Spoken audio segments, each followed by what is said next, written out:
Sogra pobre não entra na minha festa. Tem gente que diz que o tempo cura tudo, que a dor amolece, que a mágoa se dissolve, que o coração aprende a perdoar. Mas essas pessoas nunca foram barradas na porta da festa da própria neta. Nunca ouviram a própria nora gritar, na frente de 30 convidados, que ali não era lugar para gente como elas. Nunca sentiram o peso de ser tratada como lixo por alguém que deveria, no mínimo, ter respeito. Meu nome é Iracema Duarte Monteiro.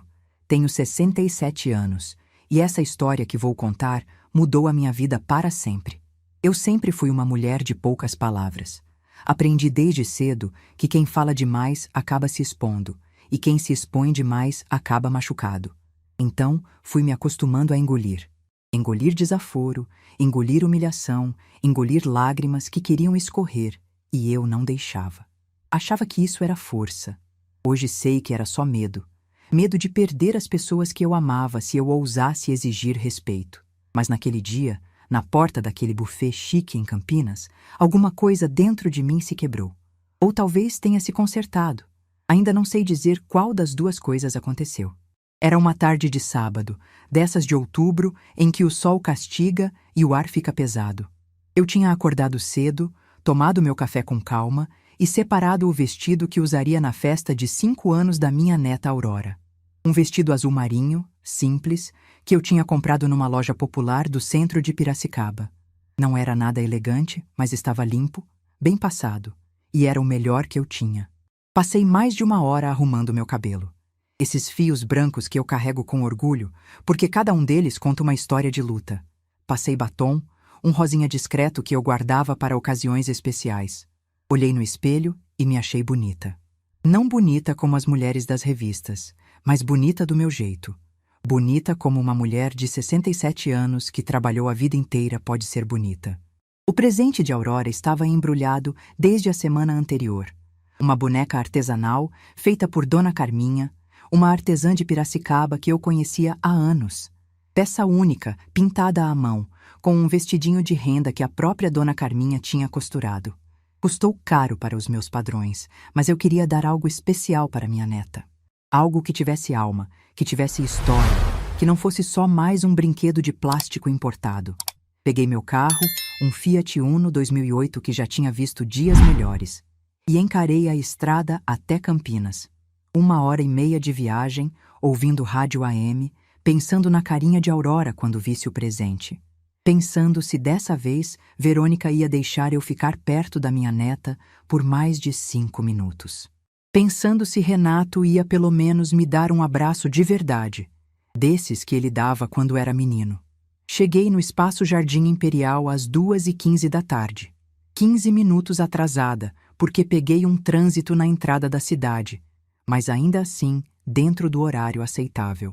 O estacionamento estava lotado de carros que eu só conhecia de propaganda de televisão. Mercedes, BMW, Audi, Range Rover. Meu Uno destoava tanto que eu quase tive vergonha de estacionar ali. Quase. Desci do carro segurando o presente com cuidado. O buffet era imenso, com jardins bem cuidados, fontes de água, uma fachada que parecia de hotel 5 estrelas. Na entrada, havia um arco de balões rosa e dourado e uma placa que dizia: Aurora, 5 anos, o baile da princesa. Tudo muito bonito, muito caro, muito diferente de qualquer coisa que eu pudesse oferecer. Caminhei até a entrada principal. Meu coração batia forte, não sei se de ansiedade ou de uma intuição ruim que eu não queria admitir. Tinha gente chegando ao mesmo tempo que eu. Mulheres de salto alto e vestido de grife, homens de camisa social e relógio brilhante. Ninguém olhou para mim. Eu era invisível ali. Uma senhora de vestido simples que certamente tinha se enganado de endereço. Foi quando eu vi Verônica. Ela estava na entrada do salão, conversando com um grupo de amigas. Usava um vestido vermelho justo, desses que custam o que eu ganho em 3 meses. O cabelo estava preso num coque elaborado, o rosto perfeitamente maquiado, os brincos faiscando com o sol da tarde. Ela ria de alguma coisa, aquela risada alta e artificial que eu conhecia tão bem. Nossos olhos se encontraram. Vi o exato momento em que o riso morreu na boca dela. Vi o rosto dela se transformar, a expressão de alegria dando lugar a algo que eu só posso descrever como repulsa. Ela disse alguma coisa para as amigas, que se viraram para me olhar também, e então veio caminhando na minha direção. Cada passo dela parecia uma sentença. Eu fiquei parada onde estava, segurando o presente, tentando manter a compostura. Talvez ela viesse me cumprimentar. Talvez dessa vez fosse diferente. Talvez eu estivesse imaginando coisas, mas não estava. Verônica parou na minha frente, bloqueando minha passagem. Atrás dela, as amigas observavam com curiosidade, como quem assiste a um espetáculo. Mais pessoas começaram a perceber a movimentação. Convidados que chegavam, funcionários do buffet, todos voltando os olhos para nós duas. Verônica cruzou os braços e me olhou de cima a baixo. Demorou nos meus sapatos, um escarpão preto de salto baixo que eu tinha desde o casamento do Renato. Subiu pelos meus joelhos, pela barra do meu vestido, pelo tecido simples que não tinha brilho nenhum. Parou no meu rosto e torceu a boca naquele jeito que eu conhecia, aquele jeito de nojo. E então ela disse alto, claro, sem nenhum constrangimento: sogra pobre não entra na minha festa. Volta para sua cidadezinha que aqui não é seu lugar. O mundo parou. Eu juro que o mundo parou naquele momento. O barulho da festa, as risadas das crianças lá dentro, a música que tocava no salão, tudo ficou mudo. Só existia aquela frase, ecoando na minha cabeça, perfurando meu peito, rasgando o que restava da minha dignidade. Ouvi risadinhas. Não sei de quem, não consegui identificar, mas ouvi. Risinhos abafados, cochichos, comentários em voz baixa. Alguém disse: que situação, num tom que podia ser de pena ou de deboche. Provavelmente de deboche. Olhei para Verônica, procurando algum sinal de arrependimento, alguma hesitação. Não encontrei nada. Só aquele olhar frio, satisfeito, de quem finalmente tinha conseguido fazer o que queria há muito tempo. Ela estava gostando daquilo. Estava gostando de me humilhar na frente de todos. Procurei meu filho com os olhos. Renato tinha que estar ali em algum lugar. Ele tinha que ter visto, tinha que ter ouvido. Ele ia fazer alguma coisa, ia defender a mãe dele, ia colocar Verônica no lugar dela. Mas Renato não apareceu. Não sei se ele estava lá dentro, ocupado demais com os convidados importantes. Não sei se ele viu e escolheu não se envolver. Não sei de nada. Só sei que, no momento em que eu mais precisei do meu filho, ele não estava ao meu lado. Senti o rosto arder, não de vergonha, de algo diferente, algo que eu nunca tinha sentido com tanta clareza. Era raiva, sim, mas era mais do que isso. Era uma lucidez repentina, como se uma cortina tivesse sido rasgada e eu finalmente pudesse ver tudo com nitidez. Vi os anos de humilhação que eu tinha engolido em silêncio. Vi as vezes que Verônica me tratou como uma intrusa e eu fingi que não percebia. Vi meu filho escolhendo o conforto do casamento dele em vez de defender a mãe.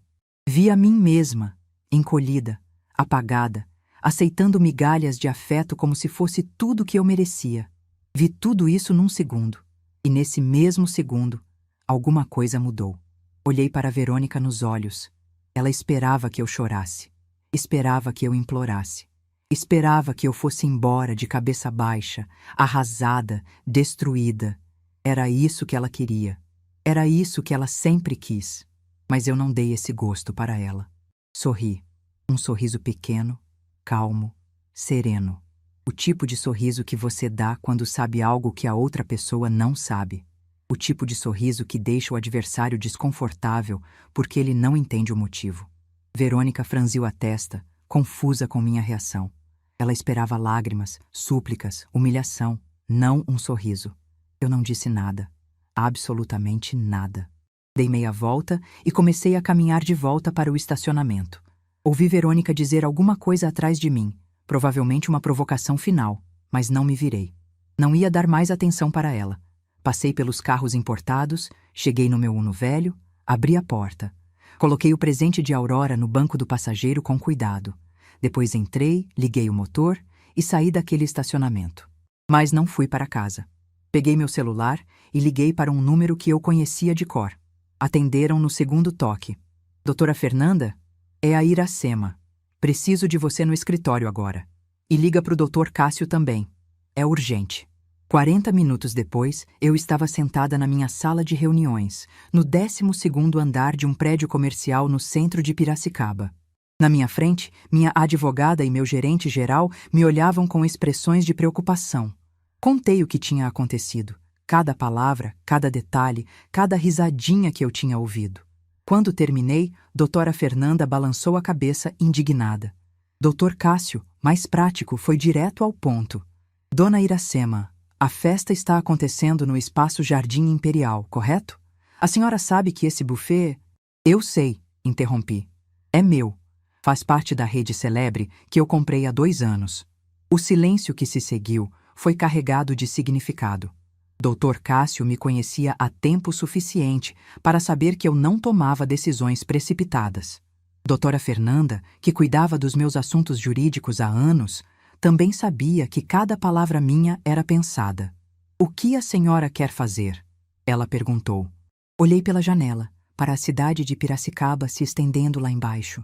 A cidade onde eu nasci pobre, onde trabalhei a vida inteira, onde construí tudo o que tenho hoje. A cidade que Verônica chamava de cidadezinha, com desprezo. "Eu quero voltar lá", respondi. "Quero que preparem a limusine, quero documentação de propriedade, quero tudo pronto. E quero que vocês 2 venham comigo." Doutor Cássio assentiu, já pegando o telefone. Doutora Fernanda me olhou com um meio sorriso. "Dona Iracema, posso perguntar uma coisa?" "Pode. Por que a senhora nunca contou para eles? Seu filho, sua nora... Eles não sabem que a senhora é... rica?" completei. "Não, nunca contei. No começo, porque não achei necessário. Depois, porque queria ver até onde ia a mesquinharia. E agora?" Fiz uma pausa, escolhendo as palavras. "Agora eu vou mostrar para eles que subestimaram a pessoa errada." Meia hora depois, eu estava dentro da limusine preta da empresa, cruzando a estrada de volta para Campinas. Tinha trocado de roupa no escritório, colocado um tailleur verde-oliva elegante, o colar de pérolas que foi da minha mãe. Meu cabelo branco estava arrumado, minha postura era reta, minha expressão era calma, mas por dentro, meu coração batia forte. Não de medo, de algo que eu só posso chamar de justiça. Depois de anos engolindo desrespeito, depois de décadas sendo tratada como menos, finalmente tinha chegado a hora de mostrar quem eu realmente era. A limusine cortou a tarde de outubro, deixando para trás Piracicaba, deixando para trás a mulher que eu tinha sido até aquele dia. Na minha frente, Campinas esperava. O Espaço Jardim Imperial esperava. Verônica esperava.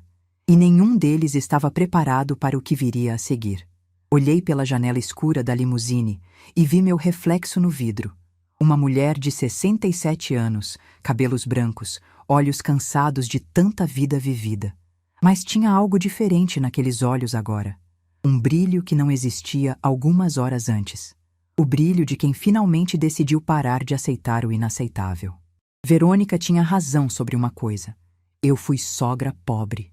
Fui pobre a vida inteira. Lavei chão, fritei salgados, costurei roupa até meus dedos sangrarem. Passei fome para meu filho não passar. Trabalhei de sol a sol para ele ter estudo, ter futuro, ter dignidade. Mas ela cometeu um erro grave. Achou que pobre era tudo o que eu sempre seria. Achou que minha história tinha parado nas mãos rachadas e no vestido de brechó. Não sabia que, enquanto ela me desprezava, eu estava construindo um império silencioso. Não sabia que a cidadezinha que ela desprezava era o berço de tudo que eu tinha conquistado. E, principalmente, não sabia que o buffet onde ela estava fazendo a festa da filha dela pertencia a mim. A limusine acelerou na rodovia e eu senti que estava acelerando também. Acelerando em direção a um momento que mudaria tudo. Acelerando em direção à verdade que eu tinha escondido por tanto tempo. Minha nora queria me humilhar, queria me fazer chorar, me fazer implorar, me fazer desaparecer. Mas o que ela não sabia é que, às vezes, as pessoas que a gente tenta destruir são exatamente as pessoas que têm o poder de nos destruir de volta. E eu estava voltando, não para me vingar, não para gritar ou fazer escândalo. Estava voltando para mostrar, com toda a calma do mundo, que dignidade não se compra com dinheiro. Mas, às vezes, dinheiro ajuda a colocar certas pessoas no lugar delas. A tarde de outubro continuava quente. o sol começando a descer no horizonte. Em menos de 1 hora, eu estaria de volta ao espaço Jardim Imperial. De volta ao lugar onde tinha sido humilhada. Só que dessa vez, não como a sogra pobre que todos desprezavam. Dessa vez, como a dona da casa. As mãos que construíram um filho e carregaram o desprezo. Para vocês entenderem o que aconteceu naquele buffet, preciso voltar no tempo. Preciso contar de onde eu vim, o que eu passei e como cheguei até aquele momento em que minha própria nora me barrou na porta da festa da minha neta. Eu nasci pobre. Não pobre de apertar o cinto no fim do mês. Pobre de verdade. De contar os grãos de arroz na panela, de dividir um ovo entre 3 irmãos, de usar o mesmo vestido até ele virar pano de chão. Meu pai era cortador de cana numa usina perto de Piracicaba. Minha mãe lavava roupa para fora, esfregando nos tanques das casas de família da cidade. Éramos 5 filhos, e eu era a do meio, a que ninguém notava, a que aprendeu desde cedo a não pedir nada porque não tinha nada para dar. Quando eu tinha 9 anos, meu pai foi embora. Não sei se foi para outra cidade, para outra mulher, ou simplesmente para longe de uma vida que ele não aguentava mais carregar. Só sei que um dia ele estava lá, e no outro não estava mais. Minha mãe nunca falou sobre isso. Guardou a dor dela num lugar tão fundo que nenhum de nós conseguia alcançar. A partir dali, a vida ficou ainda mais dura. Minha mãe trabalhava de sol a sol e mesmo assim não dava. Comecei a ajudar nas casas de família aos 11 anos, lavando louça, varrendo quintal, fazendo o que mandassem. Aos 12, já sabia passar roupa melhor que muita adulta. Aos 14, larguei a escola para trabalhar em período integral. Não tinha escolha. Ou eu trabalhava, ou a gente passava fome. Fui crescendo assim, no meio de baldes e vassouras, de panelas e tanques de roupa. Minhas mãos, que hoje são enrugadas e manchadas pelo tempo, já foram jovens um dia, mas nunca foram macias. Sempre tiveram calos, sempre tiveram rachaduras, sempre carregaram o peso de uma vida que não dava trégua. Aos 16 anos, consegui um emprego fixo como auxiliar de cozinha num restaurante de beira de estrada. Era um lugar simples, desses que caminhoneiros paravam para almoçar, mas para mim era um avanço enorme. Salário fixo, carteira assinada, comida garantida. Eu me sentia quase rica. Foi ali que conheci Geraldo. Ele era caminhoneiro, um homem de mãos grandes e sorriso fácil que parava toda semana para almoçar. No começo, era só um cliente como qualquer outro, mas aos poucos foi ficando mais tempo, puxando conversa, me fazendo rir com histórias das estradas que ele percorria. Geraldo não era bonito no sentido tradicional, mas tinha uma luz nos olhos que me aquecia por dentro. Nos casamos quando eu tinha 19 anos. Uma cerimônia simples no cartório, sem festa, sem vestido branco, sem nada do que as meninas sonham. Mas eu estava feliz. Tinha alguém que me olhava com carinho, que me tratava como gente, que me fazia acreditar que a vida podia ser mais do que sobreviver. Alugamos uma casinha de 2 cômodos na periferia de Piracicaba. Era pequena, tinha goteira no telhado e o piso era de cimento queimado, mas era nossa. Pela primeira vez na vida, eu tinha um lugar que podia chamar de lar. Aos 22 anos, descobri que estava grávida. Renato nasceu numa madrugada de junho, num hospital público lotado, depois de 18 horas de trabalho de parto. Quando colocaram aquele bebê nos meus braços, eu chorei tanto que a enfermeira achou que tinha algo errado. Mas não tinha. Era só uma mãe conhecendo o amor mais intenso que existe.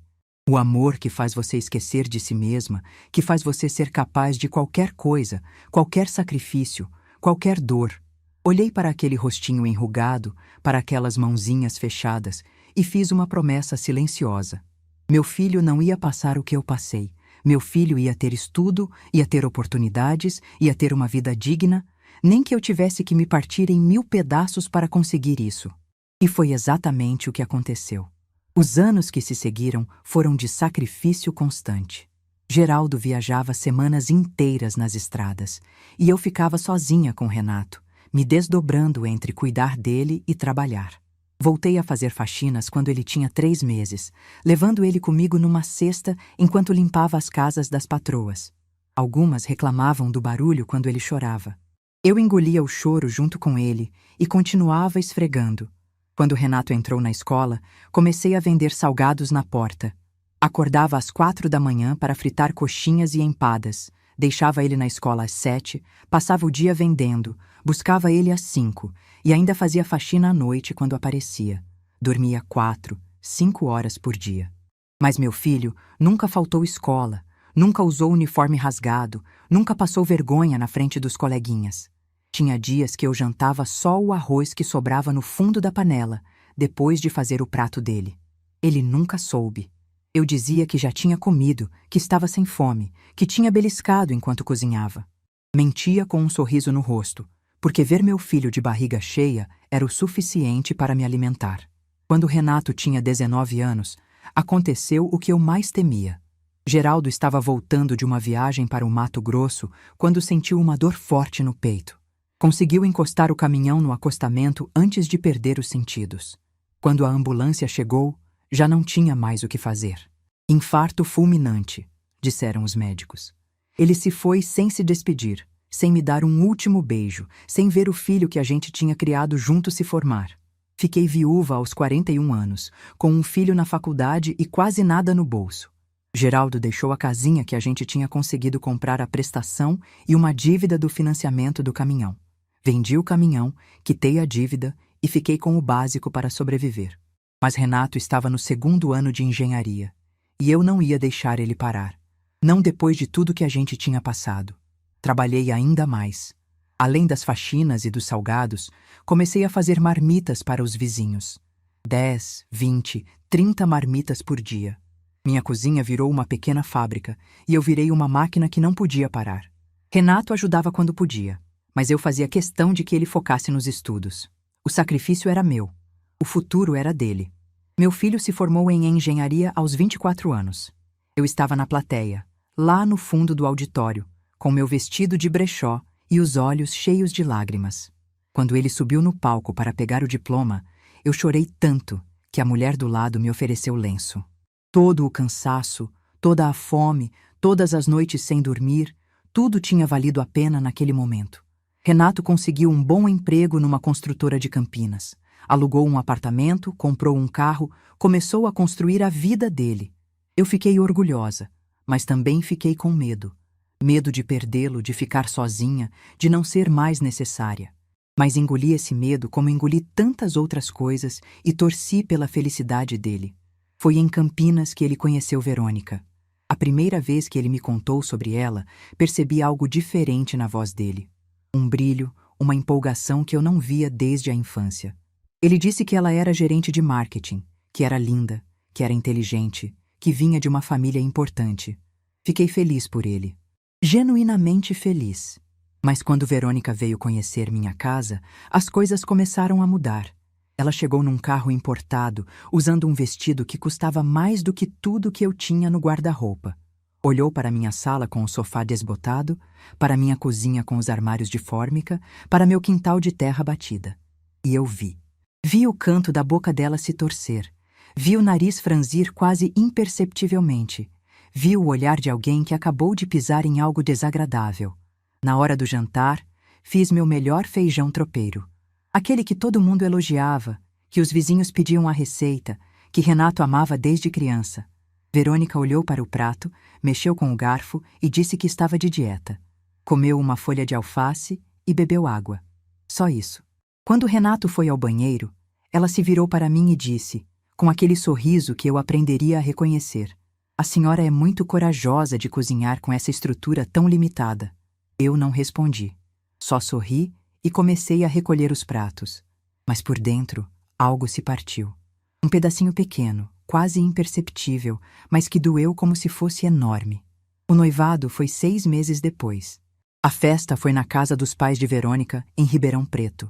Uma mansão com piscina, jardim de revista, garagem com carros que eu só conhecia de propaganda. Fui de ônibus porque não tinha carro. Cheguei com meu vestido novo, comprado com 3 meses de economia, achando que estava apresentável. Dona Marisa, a mãe de Verônica, me recebeu na porta. Olhou para mim de cima a baixo e disse: "Você deve ser do serviço. Pode deixar as coisas no quartinho dos fundos." Ela achou que eu era uma funcionária. Quando Renato apareceu e explicou que eu era a mãe dele, Dona Marisa deu uma risadinha fina e disse: "Ah, desculpe, é que a senhora veio tão simples." E me deixou ali, parada no hall, enquanto ia receber outros convidados. Durante toda a festa, fui tratada como uma intrusa. Ninguém sentava perto de mim, ninguém puxava conversa, ninguém me incluía nos grupos. Na hora do brinde, Verônica agradeceu às famílias, mas olhou apenas para os pais dela. Eu era invisível. E Renato? Renato estava ocupado demais sendo feliz para perceber que a mãe dele estava sozinha num canto, segurando uma taça de champanhe que não tinha coragem de beber. O casamento foi 1 ano depois, e a história se repetiu. Contribuí com R$ 5.000, que juntei vendendo salgados por meses. Soube depois que Verônica comentou com as amigas: 5.000 não paga nem as flores, mas é o que a coitada pode dar. Na cerimônia, fui colocada numa mesa perto da cozinha. Nas fotos do álbum, apareço em apenas 3, sempre no canto, sempre cortada pela metade. O fotógrafo nem sabia quem eu era. Depois do casamento, as visitas foram ficando raras. Quando eu ia a Campinas, Verônica suspirava, olhava o relógio, fazia comentários sobre como eu não precisava me dar ao trabalho de ir até lá.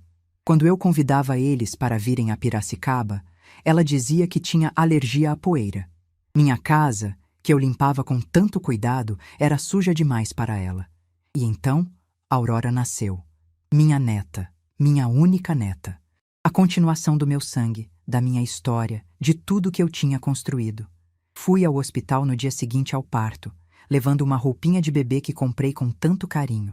Verônica estava no quarto, cercada pela mãe e pelas irmãs. Quando entrei, o silêncio foi constrangedor. Ela olhou para meu presente e disse: "Obrigada, mas a Aurora só usa algodão orgânico." Pedi para segurar minha neta.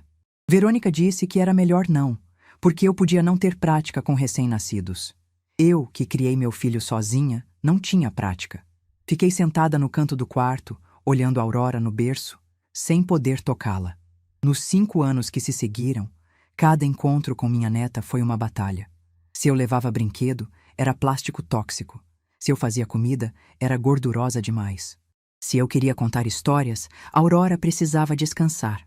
Uma vez, Aurora me pediu para ensinar ela a fazer bolo.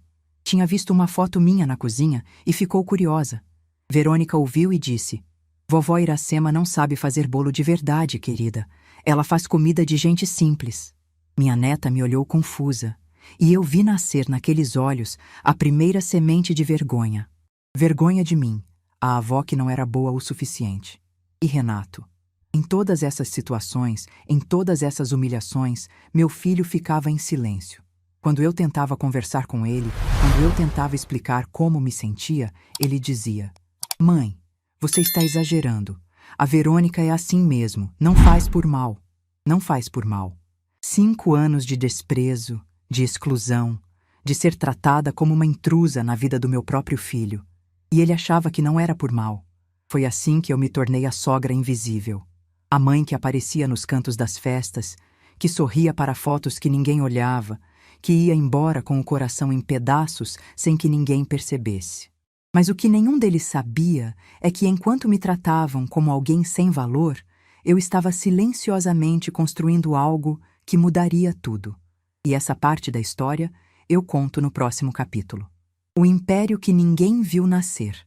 Enquanto a limusine cortava a rodovia de volta para Campinas, minha mente viajava para outro tempo, para o momento em que tudo começou a mudar, quando eu decidi que não seria pobre para sempre, que não seria invisível para sempre, que não seria a coitada que todo mundo olhava com pena ou desprezo.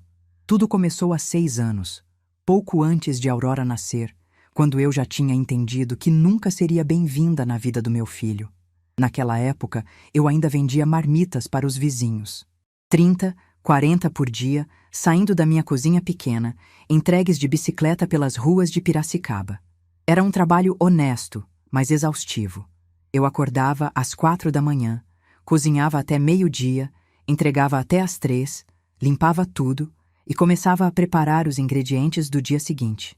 Aos 61 anos, meu corpo já reclamava, mas eu não podia parar. Foi numa dessas manhãs que Dona Terezinha apareceu na minha porta. Ela era uma das minhas clientes mais antigas, uma senhora de 74 anos que tinha uma lanchonete pequena no centro da cidade. Há meses ela vinha reclamando de dores nas pernas, de cansaço, de não aguentar mais ficar de pé o dia inteiro. Eu ouvia com paciência, concordava com a cabeça e continuava fritando meus salgados. Mas naquele dia, ela veio com uma proposta diferente.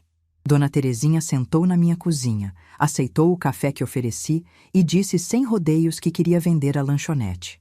Estava cansada, queria descansar e não tinha ninguém para deixar o negócio. Os filhos moravam longe e não tinham interesse. Ela me olhou com aqueles olhos cansados e perguntou se eu conhecia alguém que pudesse se interessar. Fiquei em silêncio por um momento. A lanchonete dela era simples, num ponto comercial pequeno perto da rodoviária, mas tinha clientela fiel. Caminhoneiros, trabalhadores da região, gente que buscava comida boa e barata. Era exatamente o tipo de cliente que eu conhecia bem. Perguntei quanto ela queria pelo ponto. Quando ela disse o valor, meu coração acelerou. Era muito dinheiro para mim. Mais do que eu tinha juntado em anos de economia. Mas não era impossível. Se eu vendesse algumas coisas, se pegasse um empréstimo pequeno no banco, talvez conseguisse. Pedi uma semana para pensar. Dona Terezinha concordou. Passei os 7 dias seguintes fazendo contas. Anotei tudo num caderno de capa dura que uso até hoje. Quanto eu ganhava com as marmitas. Quanto gastava com ingredientes. Quanto sobraria se eu mantivesse o ritmo. Quanto precisaria para pagar o empréstimo. Os números dançavam na minha cabeça de madrugada, quando o sono não vinha. No 5º dia, tomei a decisão. Vendi o único bem de valor que me restava de Geraldo. A aliança de casamento dele, que eu guardava numa caixinha de veludo desde que ele partiu. Chorei a noite inteira segurando aquele anel, pedindo perdão para ele por me desfazer da lembrança. Mas no fundo, eu sabia que Geraldo ia entender. Ele sempre quis que eu tivesse uma vida melhor. Ele sempre acreditou em mim, mesmo quando eu não acreditava. Com o dinheiro da aliança e um empréstimo pequeno no banco, fechei negócio com Dona Terezinha. No dia em que assinei os papéis, minhas mãos tremiam tanto que mal conseguia segurar a caneta. Estava apostando tudo que tinha num sonho que podia dar errado. Se a lanchonete não funcionasse, eu perderia tudo. Ficaria sem as marmitas, sem o negócio, sem nada. Mas algo dentro de mim dizia que ia dar certo. A mesma intuição que me fez sobreviver todos aqueles anos de dificuldade, que me fez criar meu filho sozinha, que me fez aguentar as humilhações de Verônica sem desmoronar. Essa força silenciosa que eu nem sabia que tinha. Os primeiros meses foram os mais difíceis da minha vida. Eu trabalhava de 6 da manhã até 10 da noite, todos os dias, sem folga. Cozinhava, atendia, limpava, fazia compras, cuidava do caixa. Contratei uma ajudante, Rosângela, uma moça jovem que precisava de emprego, e ensinei tudo o que eu sabia. Mas a maior parte do trabalho ainda era minha. Teve semana que eu dormi no fundo da lanchonete, num colchonete improvisado, porque não tinha energia para voltar para casa. Teve dia que almocei um pão com manteiga porque não sobrava tempo para mais nada. Teve noite que chorei de cansaço, sozinha, perguntando para Deus se eu tinha feito a escolha certa. Mas aos poucos, as coisas começaram a melhorar. O boca a boca se espalhou. Os clientes antigos de Dona Terezinha continuaram vindo e novos começaram a aparecer. A comida era boa, o preço era justo, o atendimento era carinhoso. Eu tratava cada cliente como se fosse da minha família, porque, em certo sentido, eles eram. Eram as pessoas que estavam me dando uma chance de recomeçar. Num ano, a lanchonete já dava lucro. Não muito, mas o suficiente para pagar as contas, o empréstimo e ainda sobrar um pouco. Guardei esse pouco como se fosse ouro. Cada centavo que sobrava ia para uma conta separada, uma conta que ninguém conhecia, que nem Renato sabia que existia. Foi quando tive a ideia de expandir. Havia um ponto comercial vago a 3 quadras da minha lanchonete. Uma loja pequena que tinha sido uma banca de jornal e estava fechada há meses. O aluguel era baixo, a localização era boa, e eu já tinha aprendido tudo o que precisava saber sobre o negócio. Abri a segunda lanchonete aos 63 anos. Dessa vez, não precisei de empréstimo. Usei o dinheiro que tinha guardado, contratei mais 2 funcionárias e repliquei o modelo que já funcionava. Mesma comida, mesmo preço, mesmo carinho no atendimento. Em 6 meses, a segunda unidade já se pagava. A terceira veio 1 ano depois. Depois a quarta. Depois a quinta. Aos 65 anos, eu era dona de uma rede de 5 lanchonetes em Piracicaba. Não eram estabelecimentos luxuosos, não tinham decoração sofisticada, nem cardápio elaborado. Eram lugares simples, honestos, que serviam comida de verdade para gente de verdade. Exatamente o tipo de lugar que eu frequentaria se fosse cliente. Foi quando recebi uma ligação que mudou tudo. Do outro lado da linha estava um homem chamado Ricardo Medeiros, um empresário de Campinas que tinha ouvido falar das minhas lanchonetes. Ele trabalhava com investimentos em pequenos negócios e estava interessado em conhecer minha operação. No começo, desconfiei. Achei que era algum golpe, alguém querendo tirar vantagem de uma senhora que não entendia de negócios.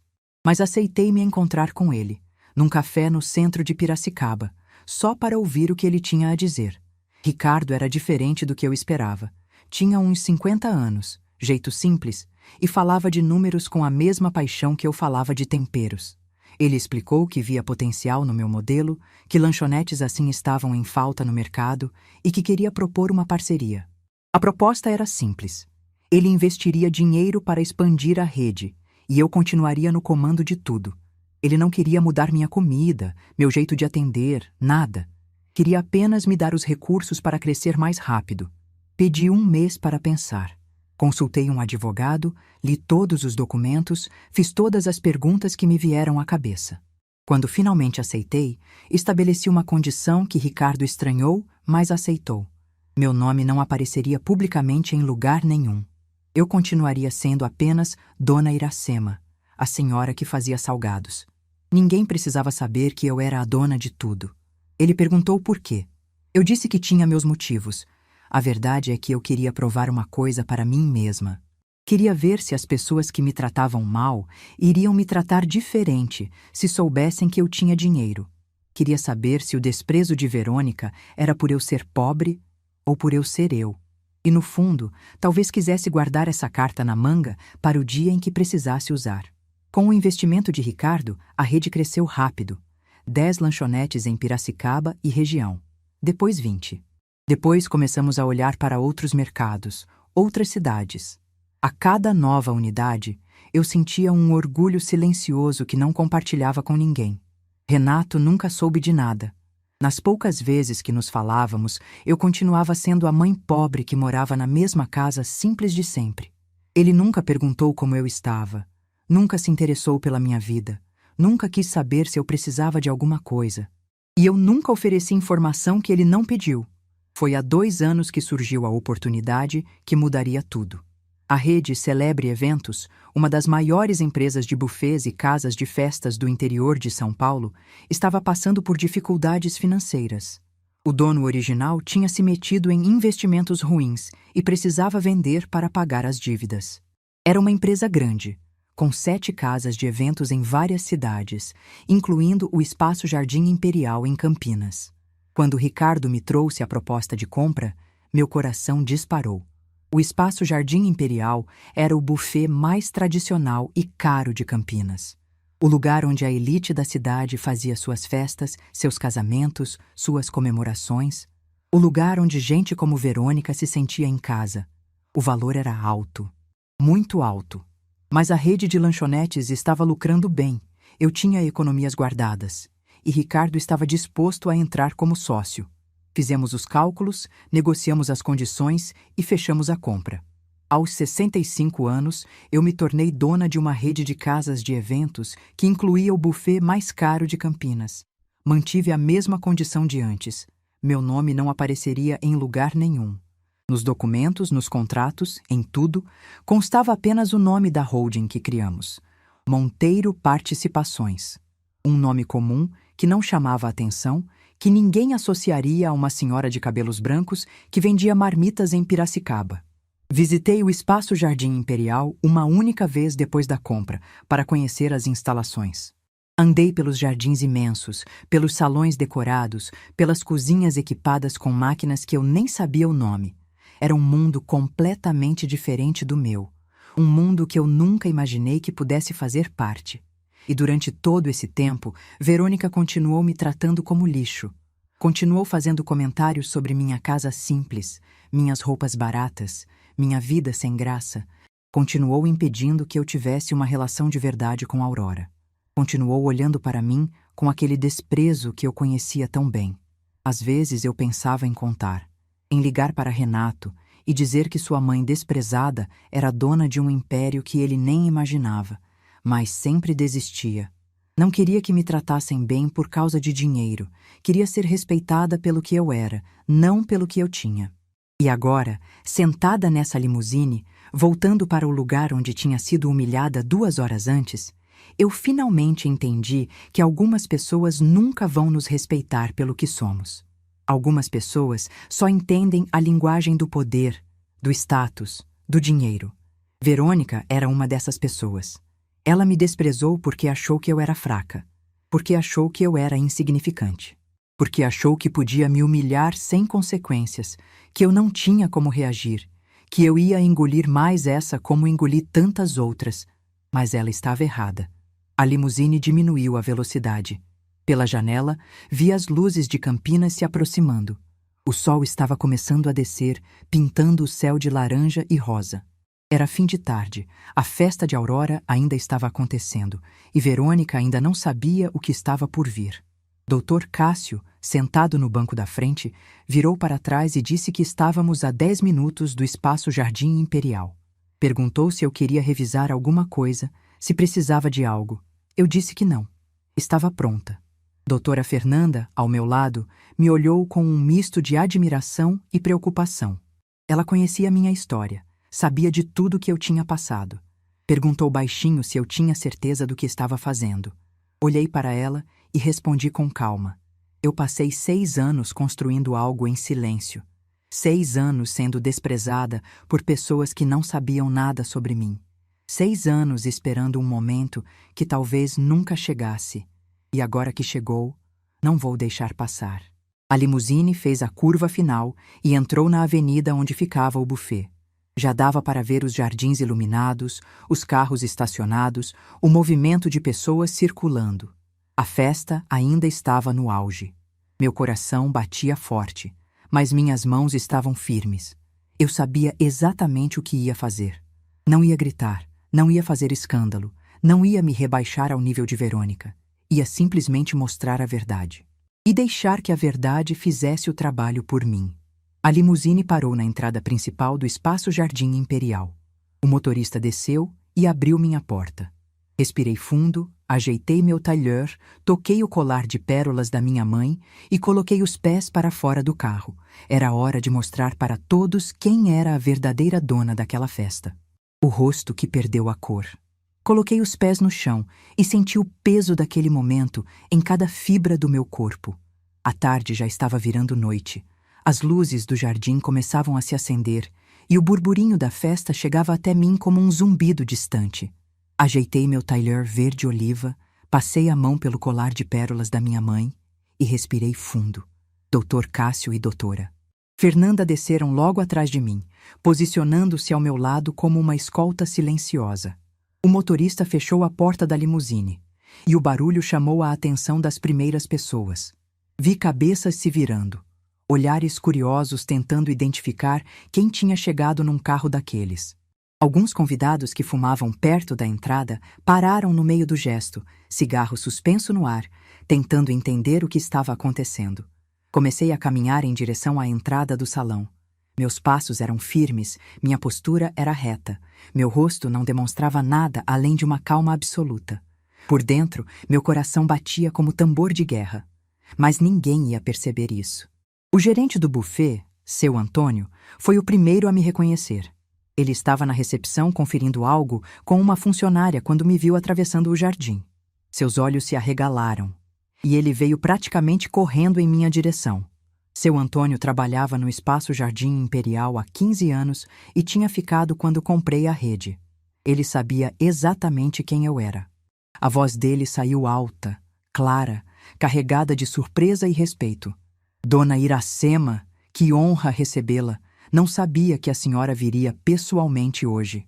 O silêncio que se seguiu foi quase palpável. As pessoas ao redor pararam de conversar. Os olhares se voltaram para mim, e eu pude ver a confusão estampada em cada rosto. Quem era essa senhora de cabelos brancos que o gerente tratava com tanta reverência? Por que ele parecia tão nervoso, tão ansioso em agradar?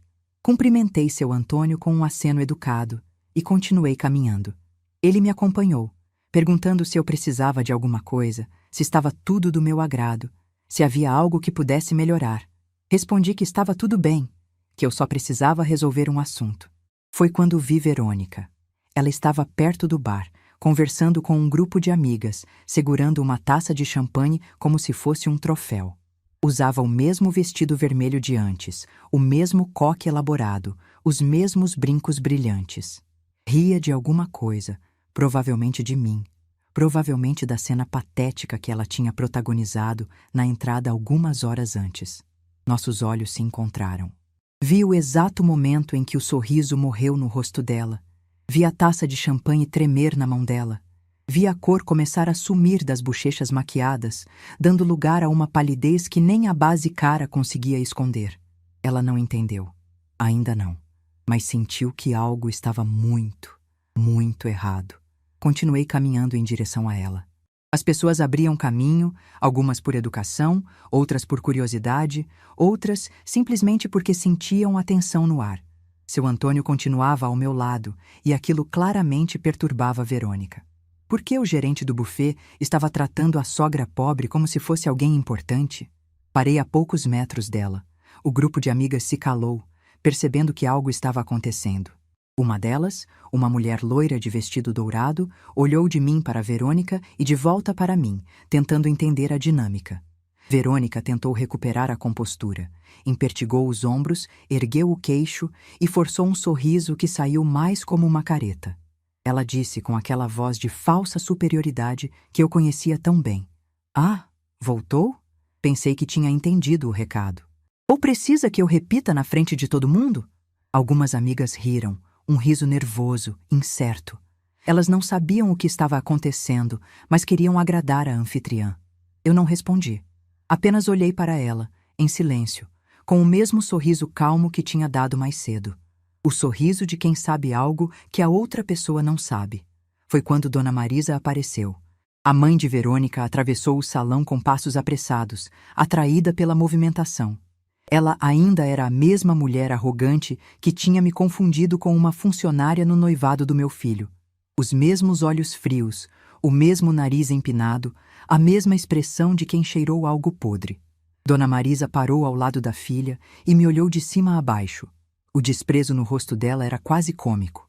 Ela disse, num tom que misturava irritação e deboche: "Minha filha já disse que a senhora não é bem-vinda aqui.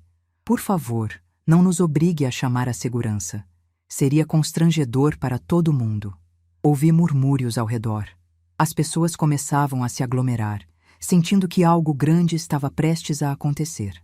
Celulares foram erguidos discretamente. Ninguém queria perder o espetáculo. Foi quando decidi falar. Virei-me para seu Antônio, que estava visivelmente desconfortável com a situação, e disse em voz alta e clara: "Seu Antônio, por favor, prepare a conta final do evento. Todos os custos, incluindo os extras que foram solicitados durante a festa. Quero o valor fechado em 15 minutos." O gerente assentiu imediatamente. "Sim, dona Iracema, com licença." E saiu em direção à recepção. Verônica franziu a testa. Dona Marisa trocou um olhar confuso com a filha. As amigas cochichavam entre si, perdidas. Foi uma delas, a loira de vestido dourado, que perguntou o que todas queriam saber. "Desculpa, mas por que ele obedeceu você?" Olhei para ela, depois para Verônica, depois para Dona Marisa. E então disse com toda a calma do mundo: "Porque eu sou a dona deste buffet. Na verdade, de toda a rede celebre. Há 2 anos." O silêncio que se seguiu foi o mais absoluto que eu já presenciei. Ninguém se mexeu, ninguém respirou. Era como se o tempo tivesse congelado e todos estivessem processando a informação que eu tinha acabado de soltar. Verônica foi a primeira a reagir. Ela balançou a cabeça, uma risada nervosa escapando da garganta. "Isso é mentira. É impossível. Você é..." Ela parou, procurando a palavra certa. "Você é pobre. Você sempre foi pobre." Você não tem nem carro direito. Doutora Fernanda, que estava ao meu lado em silêncio até então, abriu a pasta que carregava e tirou alguns documentos. Estendeu para Verônica, que pegou com mãos trêmulas. Contrato de aquisição da rede Celebre Eventos pela Holding Monteiro Participações, doutora Fernanda explicou num tom profissional. Assinado há 2 anos. A proprietária majoritária e presidente do conselho é dona Iracema Duarte Monteiro. Os documentos são públicos, podem ser verificados em qualquer cartório. Verônica olhava para os papéis como se fossem escritos em outra língua. As mãos dela tremiam tanto que as folhas chacoalhavam. Dona Marisa arrancou os documentos da mão da filha e começou a ler, os olhos correndo pelas linhas com desespero. Foi quando ouvi uma voz atrás de mim. Uma voz que eu conhecia desde que era um choro de bebê. Mãe? Me virei e vi Renato parado a alguns metros, o rosto branco como papel, os olhos arregalados de incompreensão. Ele tinha acabado de sair do salão interno, provavelmente alertado pela movimentação, e agora olhava para mim como se estivesse vendo um fantasma. Mãe, o que está acontecendo? Olhei para meu filho. Para o menino que eu criei sozinha, que eu alimentei passando fome, que eu carreguei no colo enquanto esfregava o chão das casas de família. O homem que tinha ficado em silêncio enquanto a esposa me humilhava por anos. O homem que não apareceu quando eu mais precisei dele. Respondi, sem alterar o tom de voz. Está acontecendo a verdade, Renato. A verdade que eu escondi por 6 anos porque queria ver se vocês iam me tratar com respeito sem saber que eu tinha dinheiro. Agora eu já tenho minha resposta. Renato abriu a boca para falar, mas nenhum som saiu. Ele olhou para Verônica, que ainda segurava os documentos com mãos trêmulas, depois para a mãe dela, que tinha ficado pálida como cera, depois para os convidados que assistiam à cena em silêncio chocado. Seu Antônio voltou nesse momento, segurando uma pasta. Ele se aproximou de mim e disse em voz baixa, mas audível: Dona Iracema, a conta está fechada. O valor total do evento é R$147 mil, incluindo os extras. R$147 mil. Uma festa de criança de 5 anos, o equivalente a anos de trabalho para a maioria das pessoas que eu conhecia. Dinheiro que Verônica gastou para impressionar as amigas, para mostrar status, para provar que era melhor que os outros. Peguei a pasta das mãos de seu Antônio e estendi para Verônica. A conta é sua, eu disse. Pode pagar na recepção antes de sair. E a partir de hoje, você e sua família não são mais bem-vindos em nenhum dos meus estabelecimentos. Em nenhum deles. Verônica não pegou a pasta. Ela ficou paralisada, olhando para mim com uma expressão que misturava terror, vergonha e algo que eu nunca tinha visto nela antes. Medo. Coloquei a pasta na mesa mais próxima e me virei para sair. Mas antes, tinha uma última coisa a fazer. Atravessei o salão em direção à área das crianças, onde Aurora brincava com outras meninas, alheia a tudo o que estava acontecendo. Minha neta estava linda, com seu vestido de princesa rosa e uma coroa de brilhantes na cabeça. Quando me viu, seu rostinho se iluminou. Vovó! Ela veio correndo em minha direção e se jogou nos meus braços. Eu a abracei apertado, sentindo o cheirinho de shampoo infantil, sentindo o coraçãozinho dela batendo contra o meu peito. Quantas vezes eu quis dar esse abraço e não pude? Quantas vezes Verônica me impediu de ter esse momento? Tirei da bolsa o presente que tinha trazido de Piracicaba. A boneca artesanal da Dona Carminha, que tinha ficado no banco do meu carro durante toda a confusão. Entreguei para Aurora, que abriu o pacote com os olhos brilhando. Que linda, vovó! É a boneca mais linda que eu já vi. Aurora abraçou a boneca contra o peito, depois me abraçou de novo. Eu beijei a testa dela, sentindo as lágrimas querendo escapar, mas segurando firme. Disse baixinho, só para ela ouvir. A vovó te ama muito, princesa. Muito, muito mesmo. E agora a gente vai poder se ver mais vezes, tá bom? Sem ninguém atrapalhando. Aurora sorriu, sem entender completamente o que eu queria dizer, mas feliz mesmo assim. Para ela, era apenas a vovó dando um presente. Ela não sabia de toda a guerra que tinha acontecido para eu poder estar ali. Me levantei e olhei ao redor. O salão inteiro estava em silêncio, todos os olhos fixos em mim. Verônica continuava paralisada perto do bar, a pasta com a conta ainda na mesa ao lado dela. Dona Marisa tinha se sentado numa cadeira, a mão no peito, parecendo que ia desmaiar. Renato não tinha se mexido do lugar onde estava, os olhos vermelhos, a boca entreaberta. Caminhei em direção à saída, passando por todos eles. Quando cheguei perto de Verônica, parei por um segundo. Ela me olhou com olhos suplicantes, a boca se movendo sem som, tentando formar palavras que não vinham. Eu disse em voz baixa, só para ela ouvir: "Você me chamou de sogra pobre. Disse que aqui não era meu lugar. Estava enganada sobre as duas coisas. Eu não sou pobre, e esse lugar é meu. Literalmente." Continuei caminhando sem esperar resposta. Na porta do salão, me virei uma última vez. Olhei para aquela festa cara, para aquelas pessoas elegantes, para aquele mundo que tinha me rejeitado tantas vezes. E então disse em voz alta o suficiente para todos ouvirem: "Ah, e Verônica, da próxima vez que quiser humilhar alguém, certifique-se de que essa pessoa não é dona do chão que você está pisando." Saí do salão e caminhei até a limusine.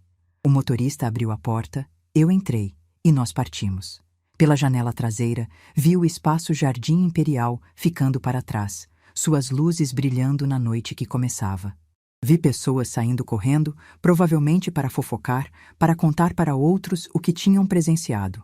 Vi o mundo de Verônica desmoronando em tempo real. E pela primeira vez em muitos anos, eu sorri de verdade. Não era um sorriso de vingança. Não era um sorriso de triunfo. Era um sorriso de libertação. De quem finalmente tinha tirado um peso das costas que carregava há tempo demais. Tutra. Fernanda me olhou e perguntou como eu estava me sentindo. Pensei por um momento antes de responder. "Eu me sinto leve", eu disse. Pela primeira vez em muitos anos, eu me sinto leve. A limusine cortou a noite de Campinas, me levando de volta para Piracicaba. Para minha casa simples, para minha vida que agora seria completamente diferente. Eu não sabia o que viria depois.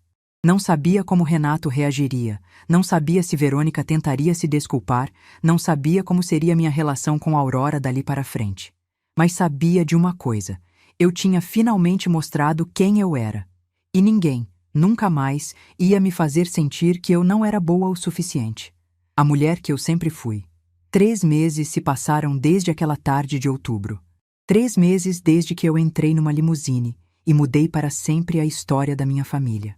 3 meses desde que deixei de ser a sogra invisível e me tornei a mulher que eu sempre deveria ter sido. Estou sentada na varanda da minha casa em Piracicaba. A mesma casa simples de sempre, olhando o sol se pôr atrás das árvores do quintal. Poderia estar morando numa mansão agora. Poderia ter me mudado para um bairro nobre. Poderia ter trocado tudo por coisas mais caras e mais elegantes. Mas não quis. Essa casa tem história. Essa casa tem memória. Essa casa viu meus piores momentos e agora está vendo os melhores. As coisas mudaram muito desde aquele dia no buffet. A notícia se espalhou como fogo em palha seca. No dia seguinte à festa, meu telefone não parava de tocar. Gente que eu não via há anos querendo saber se era verdade, se eu realmente era dona de tudo aquilo, se a história que estavam contando nas redes sociais tinha acontecido mesmo. Porque sim, alguém tinha filmado. Alguém sempre filma. O vídeo circulou por grupos de família, foi parar em páginas de fofoca, virou assunto em todo canto. As pessoas comentavam, compartilhavam, davam opinião. Uns me chamavam de heroína, outros diziam que eu tinha sido cruel. Mas a maioria, a grande maioria, entendia. Entendia porque já tinha passado por algo parecido. Entendia porque conhecia uma Verônica na própria vida. Verônica. Ah, Verônica. Soube por conhecidos que ela passou semanas sem sair de casa depois daquele dia. As amigas que riam com ela na festa sumiram como fumaça. Ninguém queria ser associada à mulher que tinha humilhado a sogra bilionária na porta do próprio buffet. O constrangimento era grande demais, a vergonha era pública demais. Dona Marisa, a mãe dela, tentou controlar os danos. Ligou para meio mundo dizendo que tinha sido um mal-entendido, que a família não sabia de nada, que eles sempre trataram bem a Iracema. Mas ninguém acreditou. Tinha testemunhas demais, tinha vídeo demais, tinha verdade demais para ser abafada. A conta de R$ 147 mil foi paga. Não sei como eles conseguiram o dinheiro. Não sei se Dona Marisa ajudou. Não sei se fizeram empréstimo. Só sei que seu Antônio me ligou uma semana depois, confirmando que o pagamento tinha sido feito. Eu disse para ele arquivar e nunca mais tocar no assunto. Quanto a Renato, meu filho demorou 2 semanas para aparecer. Ele veio num domingo de manhã, sem avisar, tocando a campainha da minha casa como se fosse um estranho. Quando abri a porta, vi um homem que eu quase não reconhecia. Estava mais magro, com olheiras fundas, barba por fazer. Os olhos, que um dia brilharam de alegria quando ele era criança, agora estavam opacos, cheios de algo que parecia ser vergonha. Deixei ele entrar. Preparei café, como sempre fiz, e sentei na mesa da cozinha esperando ele falar. O silêncio durou vários minutos. Renato olhava para a xícara sem beber, mexendo a colher num café que já estava frio. Quando finalmente falou, a voz saiu rouca, quebrada. Ele disse que não sabia por onde começar. Disse que tinha passado as últimas semanas relembrando tudo, cada momento, cada situação em que tinha ficado em silêncio enquanto Verônica me tratava mal. Disse que só agora, vendo de fora, conseguia enxergar o tamanho do erro que tinha cometido. Eu escutei, sem interromper. Ele continuou. Disse que quando soube da verdade, quando viu os documentos, quando entendeu que a mãe que ele achava que não tinha nada era dona de um império, sentiu o chão sumir debaixo dos pés. Não pelo dinheiro em si, mas por perceber que eu tinha construído tudo aquilo em silêncio, sozinha, enquanto ele nem sequer perguntava como eu estava. A voz dele falhou. Ele disse que se sentia o pior filho do mundo. Olhei para ele por um longo momento. Para aquele homem de 45 anos que ainda era, de certa forma, o bebê que eu segurei nos braços numa madrugada de junho. O menino que eu alimentei passando fome. O jovem que eu ajudei a se formar vendendo salgados na porta de escola. O adulto que me abandonou nas mãos de uma mulher cruel. Respondi com calma, escolhendo cada palavra. Disse que eu não tinha escondido meu dinheiro para testá-lo. Tinha escondido porque queria ser amada pelo que eu era, não pelo que eu tinha. Disse que durante anos eu esperei que ele me defendesse, que ele enxergasse o que Verônica fazia, que ele escolhesse a mãe dele pelo menos uma vez. Mas ele nunca escolheu. Renato começou a chorar. Um choro silencioso, de homem que não sabe chorar, de quem guarda tudo dentro até não aguentar mais. Eu não me levantei para abraçá-lo. Não dessa vez. Disse que eu o perdoava, porque guardar rancor só machuca quem guarda. Mas perdoar não significava esquecer. Perdoar não significava voltar a ser a mãe que abaixava a cabeça e aceitava qualquer coisa. Aquela Iracema tinha ficado para trás naquela porta de buffet e não ia voltar. Ele perguntou o que podia fazer para consertar as coisas. Respondi que não tinha nada para consertar. O que estava feito, estava feito. O que eu queria agora era uma relação diferente. Uma relação onde eu fosse respeitada, onde minha opinião importasse, onde eu pudesse ser avó da minha neta sem precisar de permissão de ninguém. Renato assentiu, enxugando o rosto. Perguntei sobre Verônica. Ele ficou em silêncio por um momento, depois disse que o casamento estava em crise, que eles mal se falavam, que dormiam em quartos separados, que não sabia o que ia acontecer. Disse que finalmente tinha aberto os olhos para quem Verônica realmente era e que não gostava do que estava vendo. Não senti pena, não senti alegria, não senti nada, na verdade. O que acontecia entre eles não era mais problema meu. O que me importava era Aurora. Minha neta começou a me visitar toda semana depois daquele dia. Renato atrás no sábado de manhã e busca no domingo à tarde. São quase 2 dias inteiros, só nós duas, fazendo coisas que a avó e neta deveriam sempre fazer. No primeiro fim de semana, Aurora me pediu para ensinar ela a fazer bolo. Eu quase chorei quando ela disse isso. Lembrei daquela tarde, anos atrás, quando ela me fez o mesmo pedido e Verônica cortou dizendo que eu fazia comida de gente simples. Lembrei do olhar confuso da minha neta, da semente de vergonha que eu vi nascer nos olhos dela.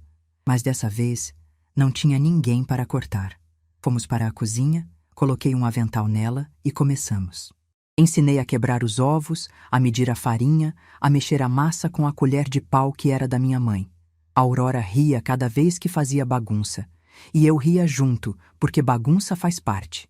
Quando o bolo ficou pronto, todo torto e meio queimado nas bordas, ela olhou para mim com os olhos brilhando e disse que era o bolo mais gostoso que ela já tinha comido. Naquele momento, todo o resto deixou de importar. As semanas foram passando e nossa rotina foi se formando. No sábado de manhã, tomamos café juntas na varanda. Depois vamos para a cozinha fazer alguma receita, sempre uma aventura diferente. À tarde, caminhamos até a praça perto de casa, onde a Aurora brinca no parquinho enquanto eu converso com as outras avós. À noite, assistimos desenho na televisão e ela dorme no meu colo como Renato dormia quando era pequeno. No domingo, acordamos tarde, fazemos panquecas no café da manhã e passamos a tarde montando quebra-cabeça ou pintando desenhos. Quando Renato chega para buscá-la, Aurora sempre pede mais 5 minutinhos, mais um abraço, mais um beijo. E eu dou todos, sem pressa, sem medo de que alguém vá me impedir.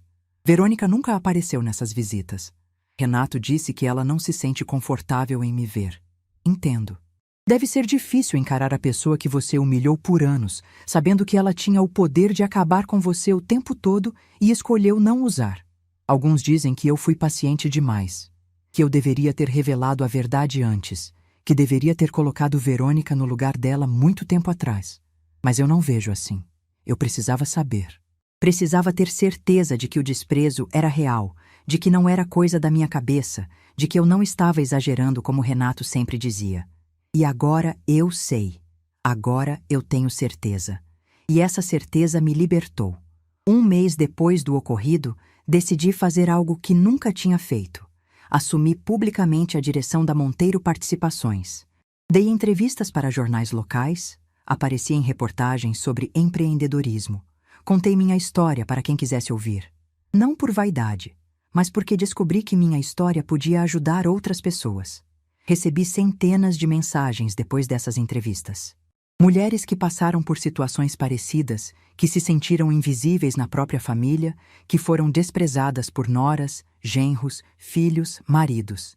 Mulheres que leram minha história e encontraram coragem para exigir respeito, para estabelecer limites, para parar de aceitar o inaceitável. Uma delas me escreveu dizendo que depois de ler sobre mim, finalmente teve coragem de sair de um casamento onde era tratada como empregada.